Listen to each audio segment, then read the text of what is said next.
He's heating up.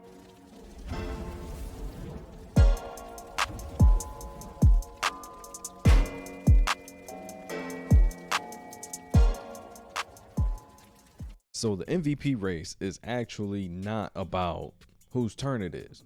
Who knew? I think it's become that conversation as time goes on. Everybody realized that Joel Embiid is not the clear-cut favorite like everybody thought he was, or not like everybody thought he should be. The man is averaging 33 points a game, 10 rebounds, 4.5 assists. I mean, he's playing phenomenal basketball. The 76ers, they're 41-21 when he plays.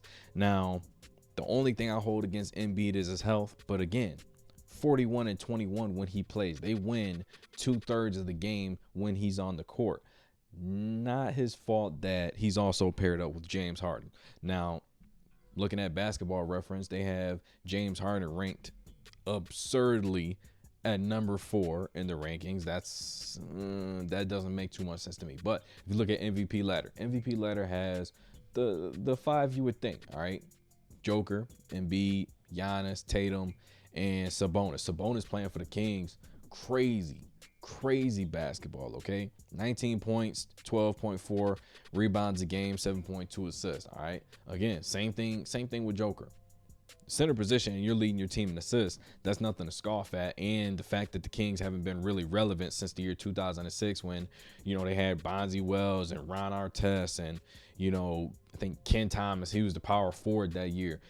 They haven't been relevant since then, and you're playing that great of basketball, and I believe they're number 2 or 3 for most of the season. They've been 2nd or 3rd in the Western Conference. That's impressive, right? They deserve to be where they're at, and he deserves to be where he's at, finishing in the top 5 in the MVP voting. But Jason Tatum fell off. All right, very clear. And the ascension of Jaylen Brown to being one of the best performers this latter half of the year, I think since, February, he really started to take off, started to be more of a guy that's able to lead in scoring, lead in rebounds every other night, and then take over some of the offensive duties of as far as initiating the offense, getting guys involved. Jaylen Brown has taken off the second half of the season. So that also hurts Tatum a little bit, in his MVP rankings. But looking at the top 3, it's clear cut: Embiid, Joker, Giannis. Now, anybody that's going to look at this and say there's a clear-cut favorite hasn't been paying attention, or they already have a biased opinion against Joker, against Giannis, or against Embiid. You hear some of the voters, like Kendrick Perkins made note the other day, when Embiid, whether he was hurt or not, whether he was ducking Joker or not, he did not play against the Nuggets. The Nuggets ended up winning that game by 6 points. That's not going to be a situation where you can say, you know what, I don't like this guy, so I'm not going to vote for him. I think you shouldn't have a vote if that's the case. If there's a situation where you have bias against a certain player, you shouldn't be able to vote. Now, from my perspective is this: I'm not going to hold Embiid accountable for not playing in that game. Actually, I think it might work out in his favor, because the last time we seen him versus the Joker, it kind of looked like Embiid was far and away the more dominant of the two. They played against each other 7 times, 5-2 in Joel Embiid's favor. The most recent matchup that they had was earlier this season when Joel Embiid went 47, 18, 5, 3 steals, 2 blocks, and 38 minutes. They ended up winning that game 126-119. So the last time we seen those guys head to head, the last time we seen them face off against each other, Embiid got the upper hand. We didn't get to see it a second time, and Joker won the game. So you could make the case that the difference between them two teams going head to head was Joel Embiid, and the fact that he did so in a dominant effort against another lead MVP candidate. Because guess what? He doesn't play like that. Well, he plays well against Boston. They just don't get the job done. He's 0-3 against Boston this season, and he's 2-1 against Milwaukee. That bodes well in Embiid's favor because he hasn't lost to Joker head to head either this year. So looking at the other two, he's 2-1 against Milwaukee, 1-0 against Denver, and in dominant fashions, that's going to bode well in his favor. The fact that he's missing games late in the season, though, back injury, knee injury, calf strain, whatever the case may be, voters are going to look at that because that is the most recent memory in their mind. They might vote towards that, and it's not fair. It's not. He's had a great season. Look at the Joker. 25, 12, 10, basically averaging a triple-double. 63%, 82 from the free throw line, 39 from three. My thing about Joker is last season, he played extremely well without his next two running mates. They were the 6th seed. Played very well without Jamal Murray in the lineup. Played very well without Michael Porter Jr. in the lineup for majority of the season. Aaron Gordon was in and out of the lineup, fluctuating lineups the entire season, and he still got you where you needed to go. That is outside of the play-in and a higher seed in the playoffs. That's what your best player should be able to do, whether he has help or not. He was able to do so. The problem with voting for the MVP is they look at that and say he had a great season last year, but he has an even better season this year, so automatically he should be the one that deserves the award. That's not the case, but the case can be made that he deserves a three-peat. 48 and 19 when the Joker plays. When he plays, they are 48 and 19. Now you got to consider the triple doubles. 29 this season, and if I'm not mistaken, they're 29-0 when he does have a triple double, and that goes back to last season. So between this year and last year, when he has a triple double, the Denver Nuggets do not lose a game, and he is the most dynamic of the three simply because he is the floor general for the Denver Nuggets. Giannis, he does not do that, even though he gets players involved. You can see he averages 5.6 assists a game. Joel Embiid, he's the center of attention. He kind of serves as a more offensively dominant version of Dwight Howard when he was in Orlando.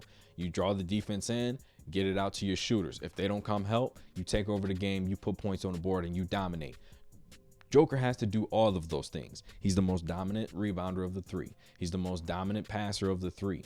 And occasionally he has to remember, okay, now I got to go get my own shot and take over games. And it's going to look like 40, 15, and maybe 10 assists, 11 assists, 12 assists, and absolutely obliterating the opposing center, the opposing big man, because he's too much to handle. Either he's scoring, either he's rebounding, or either he's passing the ball. When he's doing all three at the same time and he decides to step out and shoot a couple threes, he's going to knock it down at almost a 40% clip, and he's going to be good enough for the #1 seed the entirety of the season in the Western Conference, which is not easy to do considering the amount of games that separates each team, especially looking at 4 through 11 and 12. It's not a lot of wiggle room in there. So the fact that he's been able to remain dominant the entire of the season, putting up those numbers, it speaks to his game. It speaks to him saying, okay, I'm an MVP this year, that year, now I'm going to try to do it as a three-peat. Even though people are saying that's not his focus, he's still going out every single night and proving that he deserves that award. Now, Giannis Antetokounmpo, okay.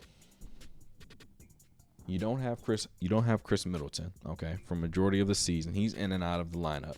Drew Holiday hasn't been as consistent. You know, there's times where there's a lot of guys out of the lineup, whether it's Connaughton, Ingles, Middleton, Brook Lopez, Bobby Porter's missed some time with an injury. Drew Holiday's been in and out. You had a situation where Grayson Allen was missing some time here and there. And then you have guys that are being added to the roster, Jay Crowder, Goran Dragic, new lineups fluctuating there. And no matter what the case is, Giannis has remained extremely consistent and very dominant. 31 points, 11.8 rebounds, 5.6 assists, 55% from the field, 64 from free throw, and 27.6 from three. We know what Giannis is. He's not a jump shooter, okay? We know that for a fact. But let's look at it in terms of this, okay? Talk about consistency. Out of the three guys, he's #2 in points, #2 in rebounds, #2 in assists, #2 in field goal percentage, and he has a 45-16 record when he plays. When Giannis won back-to-back games, okay, he had one of the highest player efficient ratings in NBA history. Giannis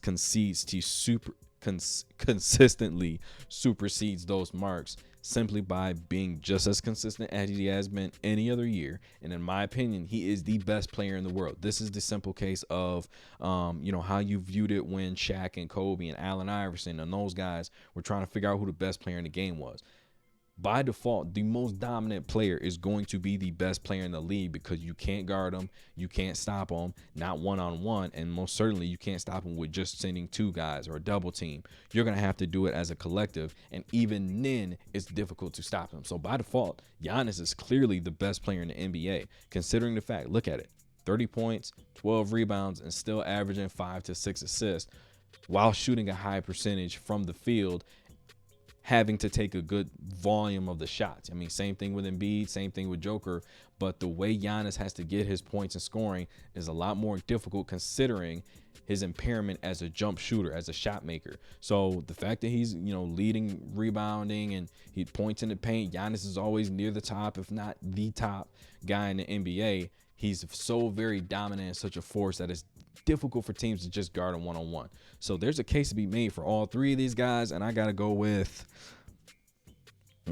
Joker. Doesn't average enough points for me.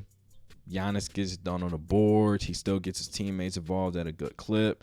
Decent percentage from the field when he plays, 45 and 16. I gotta go with Giannis as my MVP. Let me know in the comments what you think. Give this video a like, subscribe to the channel. That's one more for the good guys. He's heating up.